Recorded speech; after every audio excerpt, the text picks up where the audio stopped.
Aviator. Rusha ndege, ushinde. Wapi utatua? Uamuzi ni wako. Aviator inapatikana kupitia pmbet.co.tz.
Na maombi, alafu tuweze kushusha mwili wa mpendwa wetu Naomi Kaihura Mwakyoma.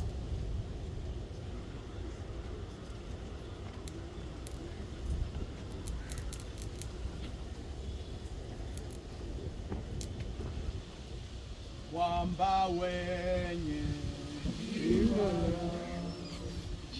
wako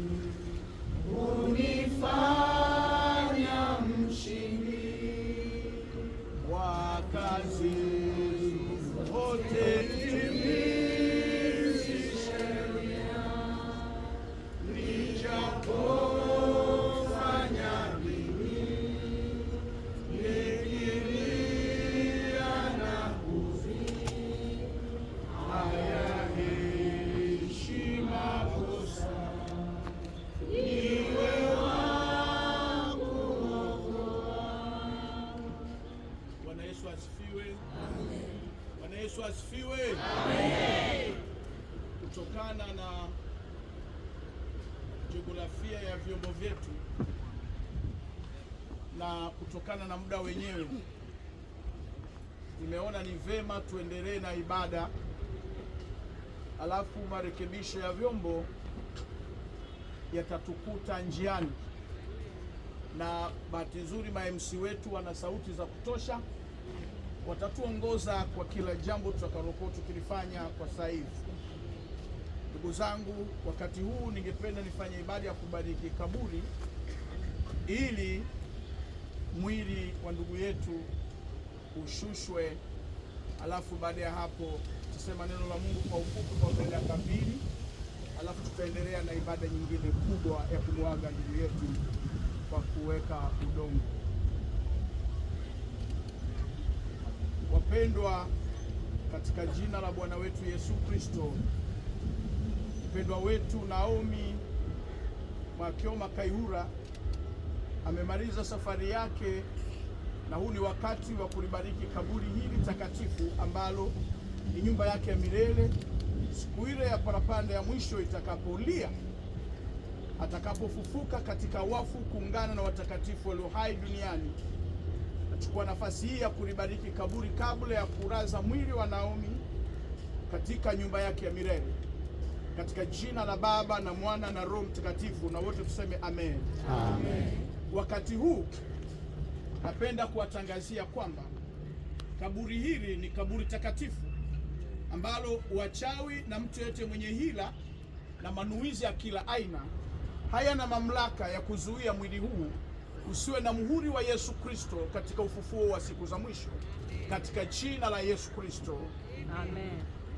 Mara baada ya hapo, ningeomba sasa, wakati tunaimba wimbo wa tenzi, vijana wetu watuongoze mwili wa ndugu yetu ukiwa unashushwa kaburini.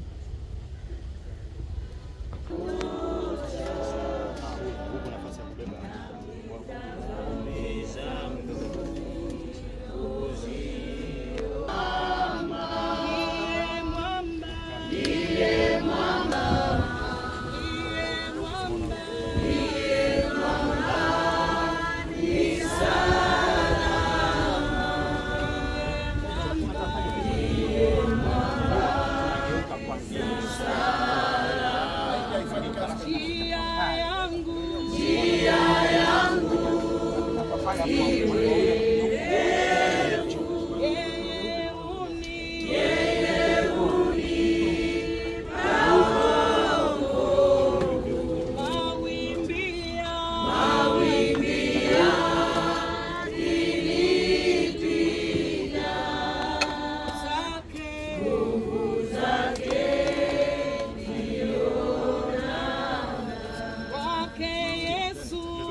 Na wakati wa kung'oa yaliyopandwa, wakati wa kuua na wakati wa kupoza, wakati wa kubomoa na wakati wa kujenga, wakati wa kulia na wakati wa kucheka, wakati wa kuomboleza na wakati wa kucheza. Kitabu cha Korinto, waraka wa Korinto kwanza sura 15:21 mstari wa 23. Kwa maana kama vile mauti ilivyokuja kwa njia mmoja, vivyo hivyo ufufuo wa wafu umekuja kwa njia ya mtu mmoja. Kwa maana kama vile katika Adamu watu wote wanakufa, vivyo hivyo katika Kristo wote watafanywa hai, lakini kila mmoja kwa wakati wake. Kristo